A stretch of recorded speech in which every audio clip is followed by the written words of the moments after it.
Masih di Fakta Sejarah dengan kisah dari Kaisha Setsakilah bagian ke-36. Bismillah, assalamualaikum. Ini dia selengkapnya.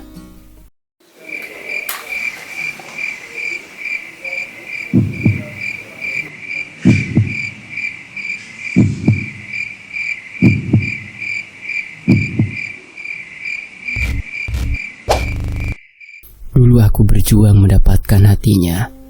Sekarang juga sepertinya harus melakukan hal yang sama. Akan aku hancurkan ajian yang ditabur Rafiq dengan kasih sayang yang tulus. Tak akan putus asa hingga ia kembali luluh. Sampai di rumah disambut dengan teriakan ibu mertua yang mungkin khawatir menunggu kabar. Aku mendudukkan Ica di ruang tengah sambil kami berkumpul bersama. Ya Allah, Teteh kemana aja? Ibu sampai khawatir. Kenapa pergi dari rumah? Tanya ibu tanpa gemetaran. Ica menunduk sambil memilin ujung hijab. Ia belum bersuara.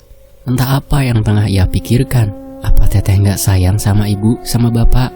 Apa gak kasihan sama Rafka yang siang malam cari kamu sampai sakit saja gak dirasa? Mendengar namaku, Ica mendongak menatap wajah ibu.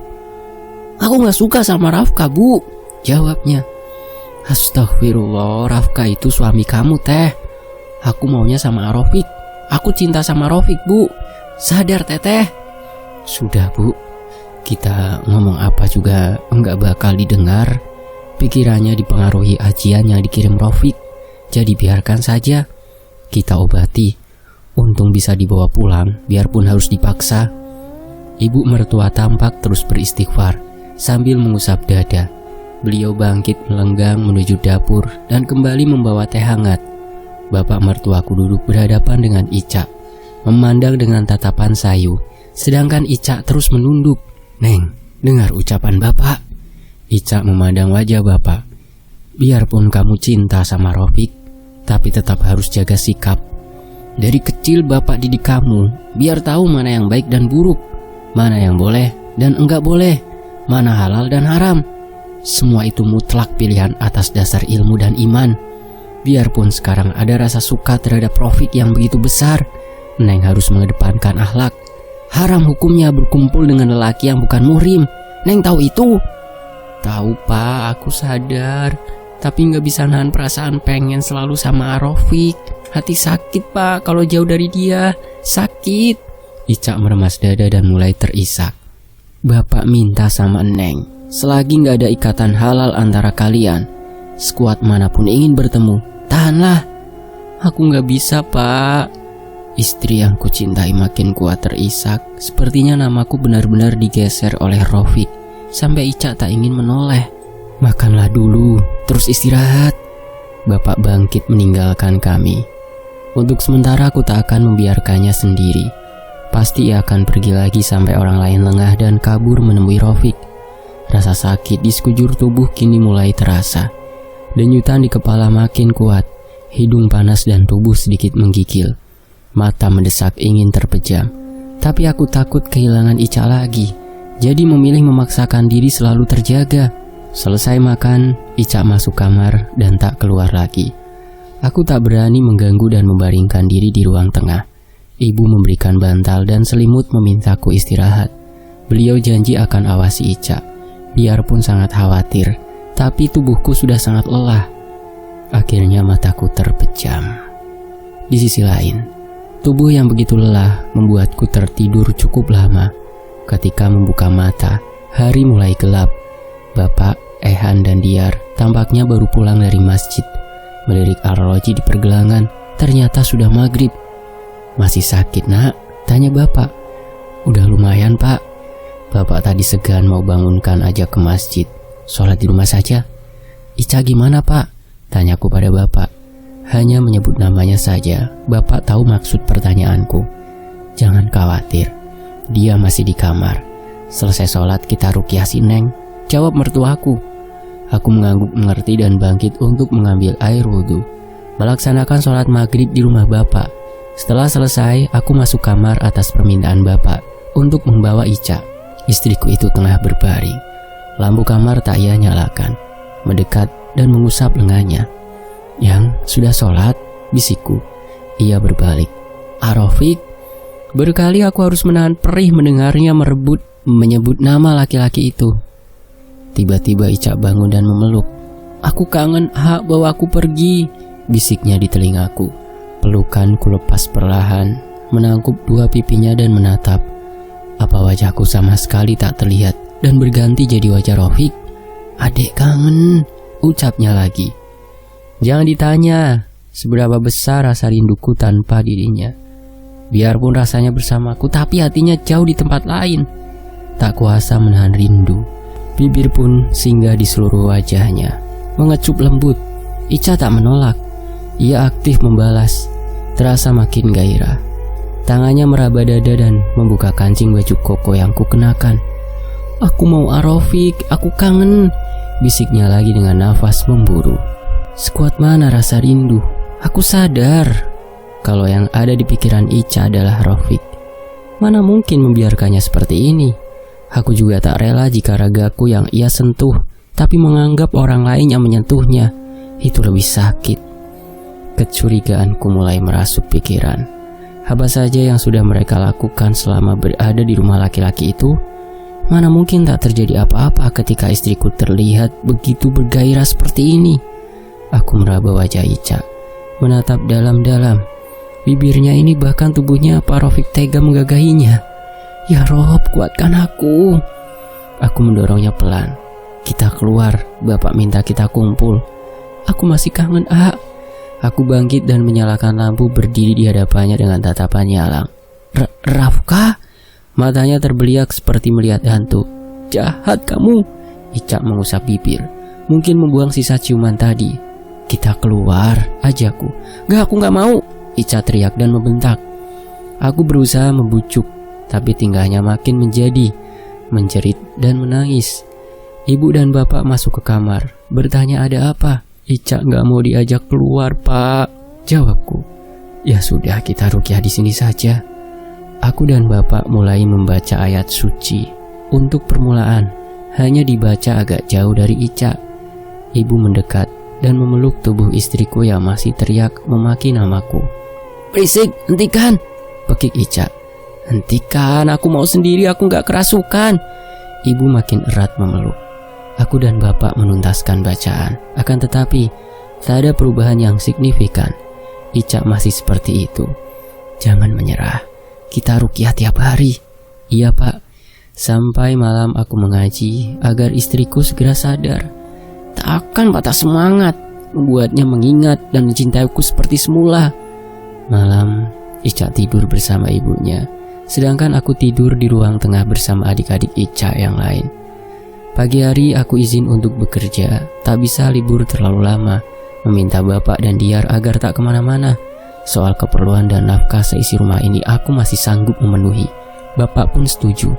Ini kami lakukan untuk kebaikan bersama, bukan tak sudi menjaga Ica atau lebih mementingkan pekerjaan, tapi kebutuhan hidup harus tetap diusahakan. Maka dari itu, kerja sama saat ini sangat penting untuk kebaikan semua. Beberapa hari aku tinggal di rumah bapak, pulang pergi ke rumahku dan pabrik. Memang sangat melelahkan, tapi aku terpaksa demi kesembuhan Ica, demi rasa sayang yang begitu besar. Sayangnya selama di sana, keadaan istriku itu malah makin parah. Ia sering menjerit dan berontak, malah sempat kabur berlari sampai ke jalan raya. Untung aku segera pulang dan mengejarnya. Sepertinya Rofik mendatangi dukun lagi. Bapak rasa si Neng makin liar dan melawan. Dia sudah gak dengar kata-kata bapak. Dan bukan cuma ajian memikat saja yang ia tabur, ada yang lain. Untuk sementara kita teruskan ruqyah. Aku kasihan melihatnya seperti itu. Apa kita minta bantuan sang penjaga saja pak? Astagfirullah, itu syirik nak. Jangan begini. Yakinlah kita lebih kuat dari mereka. Aku sudah gak tahan pak, kasihan Ica. Isakan dan air mata tak mampu lagi ku bendung.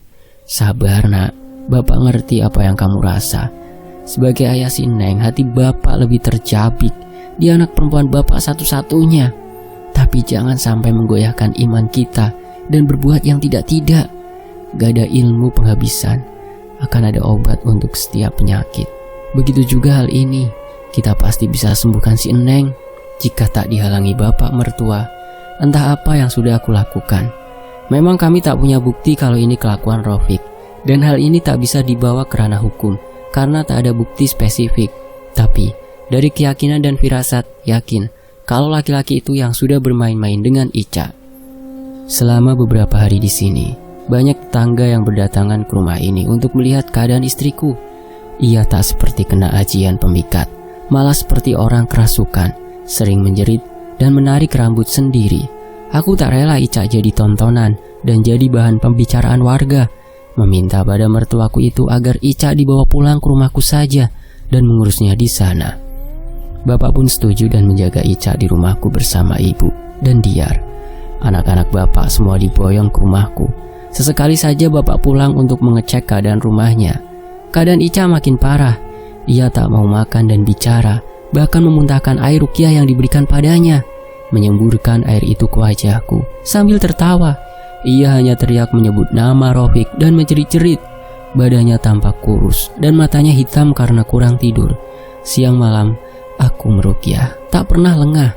Ica makin menjerit ketika dibacakan ayat suci. Tak jarang aku terkena tendangan dan pukulan atau cakarannya. Namun aku harus sabar dan kuat. Ini juga bukan kemauan istriku. Ia sudah kehilangan kendali, kehilangan dirinya. Sering aku menangis melihat keadaan Ica yang seperti ini. Kenapa Rafiq tega melakukan hal ini? Tega menganiaya perempuan yang tak bersalah. Apa harus aku menemui dan membunuhnya? Aku sudah tak tahan. Kesabaranku sudah menipis. Tak rela melihat kondisi Ica begitu memprihatinkan. Lain lagi, jika sakitnya berhubungan dengan medis. Tak penasaran karena bisa membawanya berobat kemana saja. Rumah sakit mahal sekalipun akan aku datangi. Akan tetapi, apa yang Ica alami saat ini di luar kemampuanku. Segala cara sudah aku lakukan.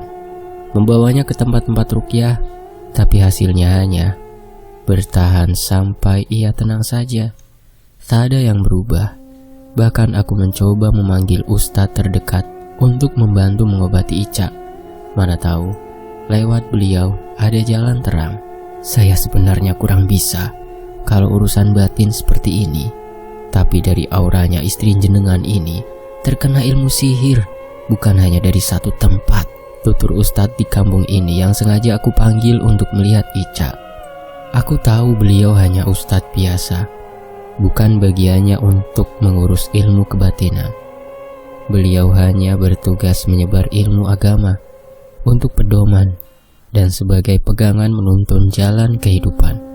Tapi setidaknya aku mengharap sedikit kemampuan beliau yang seorang alim ulama. Ternyata beliau juga bukan penduduk asli di kampung ini.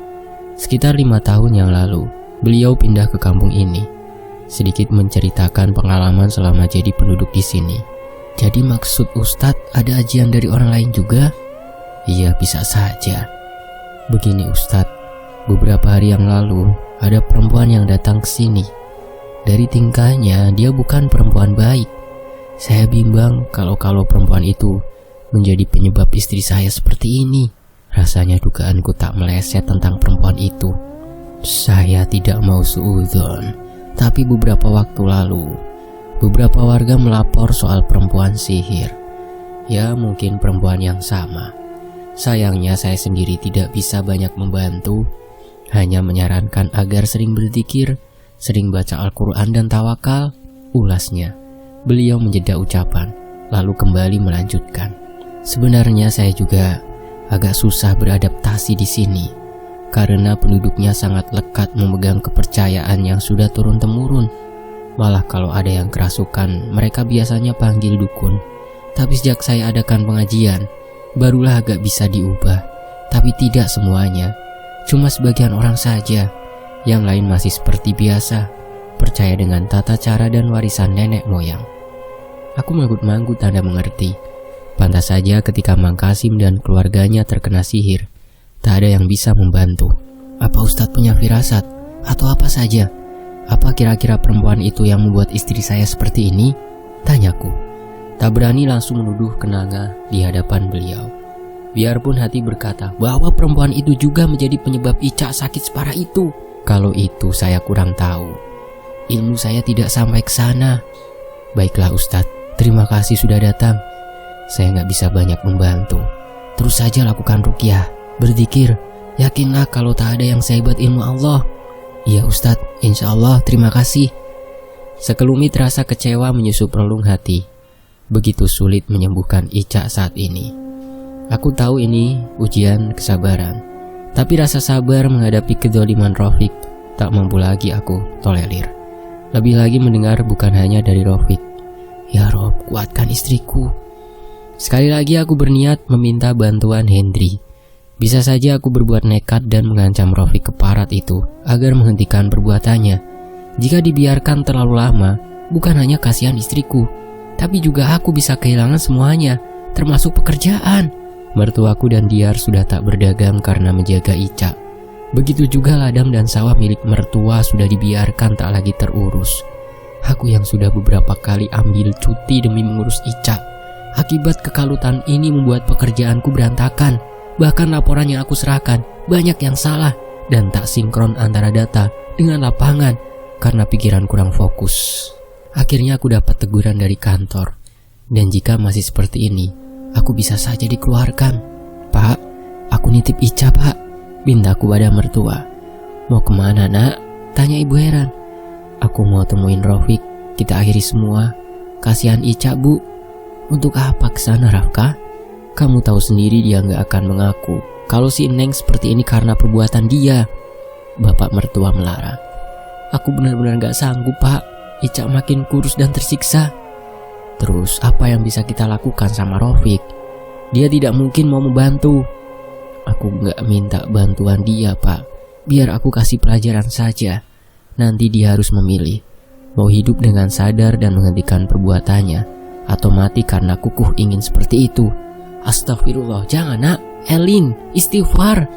Kekerasan tidak akan bisa menyelesaikan semua ini. Sabar, kita masih bisa menempuh jalan lain. Malah, nanti kalau sampai kamu berurusan dengan aparat gara-gara menganiaya orang, siapa yang akan bantu jaga Ica? Bapak bersikukuh menolak. Aku sudah putus asa pak. Sampai kapan Ica seperti itu? Dia gak mau makan, badannya makin kurus, tapi dia gak peduli sama dirinya sendiri. Kamu lihat ibu, dia yang sudah melahirkan Ica. Hatinya juga pasti sangat terpukul. Tapi cara ini tetap salah. Kuatkan iman kamu nak. Jangan terbawa emosi, apalagi dikuasai amarah. Aku tatap perempuan yang melahirkan istriku. Badannya tak kalah ringkih, tak bisa berbuat apa-apa untuk sekedar mengobati luka hatinya. Hanya mampu menangis anak perempuan yang ia cinta seperti itu. Aku meremas rambut. Saat ini pikiranku buntu. Sudah banyak tempat aku sambangi agar Ica bisa sembuh, tapi semua tak membuahkan hasil. Apa kamu sudah coba hubungi Abah Guru yang waktu itu membantu Pi Nena? Tanya bapak. Seakan ada cahaya terang. Kenapa selama Ica sakit tak berpikir ke sana? Sama seperti waktu kematian mama. Iya, aku lupa menghubungi mereka. Kali ini pun sama.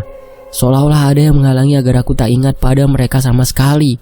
Apa sebenarnya yang menghalangi pikiranku hingga begitu sulit untuk berkomunikasi dengan mereka? Iya pak, aku baru ingat pak. Kita hubungin saja mereka. Semoga bisa membantu. Aku mencari ponsel yang entah di mana tempatnya. Pikiran kalut membuatku tak fokus melakukan aktivitas apapun. Benda itu tergeletak di bawah bantal tempat tidur. Aku meraihnya dan mencari nomor yang bisa dihubungi. Nomor Umi tertera di layar. Cuma nomor ini saja yang bisa aku hubungi. Ada juga nomor admin untuk urusan seputar ruqyah, tapi aku tak menyimpannya. Aku tekan nomor Umi. Nada sambung terdengar, tanda nomor masih aktif. Aku mengucap syukur dan menunggu panggilan dijawab. 1 kali memanggil tak ada sahutan, 2 kali dan 3 kali masih belum dapat jawaban. Mungkin Umi tengah sibuk mengajar santri putri atau ada urusan lain. Aku harus bersabar. Akan telepon lagi nanti. Bu, biar aku gantiin jaga. Ibu makan dulu, harus jaga kesehatan. Ulasku pada ibu mertua yang duduk di tepi ranjang mengusap Ica yang berbaring. Ya sudah, ibu ke dapur dulu sekalian sholat isya. Aku mengangguk dan mengganti posisi ibu duduk di samping Ica. Sayang, makan ya, suapin. Mau ya? Bujuku lembut sambil berbisik di telinganya. Ica bergeming, tak pula bersuara, tetap dengan posisi yang sama meringkuk membelakangi. Seri di wajahnya kian hilang, sama sekali tak ada senyum, atau sekedar bicara pun dia tak mau. Hanya pekikan dan jeritan saja yang sesekali ku dengar menyebut nama Rafiq. Yang, apa saya lupa sama AA? Apa saya gak ingat sama cinta kita? Apa saya gak ingat masa-masa indah yang kita lewati bersama? Bisikku menahan sebab sambil mengusap rambutnya yang kini enggan berkerudung.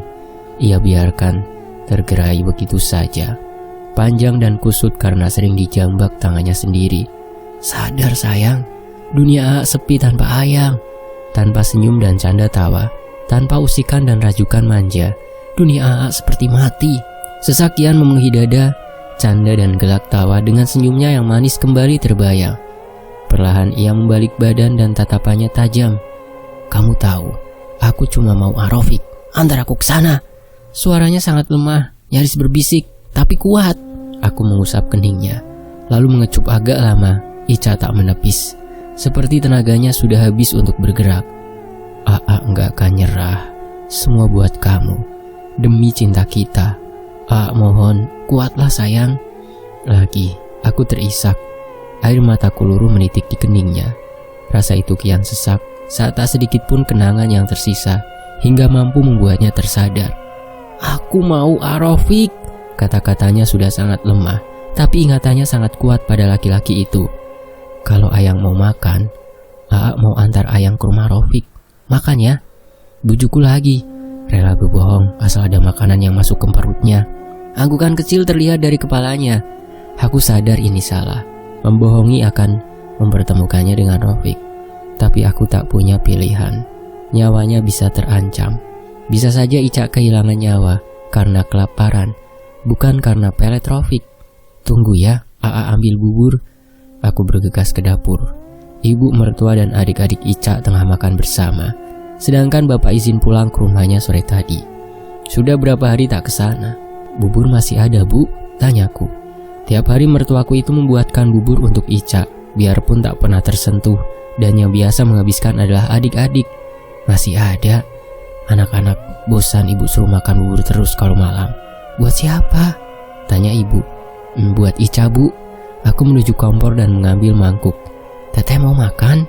Tanya ibu terperangah. Aku coba saja, Bu. Kasihan gak ada makanan yang masuk. Sudah beberapa hari. Iya, semoga saja sekarang mau makan. Kemarin waktu Nak Rafka kerja, si Eneng mau minum susu. Cuma itu saja mungkin yang terakhir. Baguslah, Bu. Setidaknya ada yang masuk, biarpun gak mau makan. Selesai menyiduk bubur, aku membawa mangkuk berisi bubur itu ke kamar. Mengangkat tubuh Ica yang lemah ke pangkuan, setengah mendongak menghadapku. Makan ya, bismillah. Aku memintanya membuka mulut. Janji, bisiknya tak bertenaga. Iya, yang penting makan dulu. Bahkan kini tujuan hidupnya adalah Rafiq. Sesuap demi sesuap berhasil masuk ke mulutnya. Itu pun sangat lama untuk ia telan. Terlihat dari sudut matanya menitikan air. Kenapa nangis sayang? Habiskan makanannya ya, rayuku lagi. Rafiq. Iya, nanti kita kesana sayang. Habiskan makannya dulu. Berusaha tegar demi membujuknya agar mau makan. Goresan luka itu terasa lagi setiap kali nama laki-laki itu terucap dari bibirnya. Biarpun tak habis, tapi setengah dari isi mangkuk yang aku bawa berhasil mengisi perutnya. Penuh perjuangan dan bujukan kebohongan, aku membaringkannya kembali setelah Ica minum. Sementara itu, terdengar ponsel berbunyi. Aku memandang nomor, entah milik siapa karena tanpa nama. Halo, Assalamualaikum. Aku menjawab panggilan. Waalaikumsalam, ini Rafka? Tanya seseorang dari seberang, suara laki-laki. Iya, saya Rafka, ini siapa? Ini saya. Tadi Umi bilang kamu telepon, tapi handphone gak dibawa di rumah. Umi lagi di Pondok Putri. Ini Kiai? Iya, ini nomor istri saya. Alhamdulillah, apa kabar Kiai? Tak langsung ke inti masalah, aku berbasa-basi. Alhamdulillah baik, kamu sendiri, apa kabar? Saya alhamdulillah baik, tapi istri saya Kiai. Istri kamu kenapa Rafka? Itulah saya menghubungi Abah, ingin minta bantuannya. Tak segan aku ceritakan seluk-beluk masalah yang tengah kami hadapi dengan gamblang. Ya Allah, ya sudah nanti saya kabarkan hal ini sama Abah. Sabar dulu. Iya Kiai, terima kasih. Apa bisa kalau Abah datang ke sini? Soalnya keadaan istri sangat memprihatinkan. Kalau dibawa ke sana khawatir terjadi apa-apa karena lama dan jauh perjalanan. Baiklah, tapi kami tidak bisa mendadak ke sana. Harus atur jadwal dulu. Tidak apa-apa Kiai, saya ngerti. Kami akan tunggu. Panggilan pun diakhiri.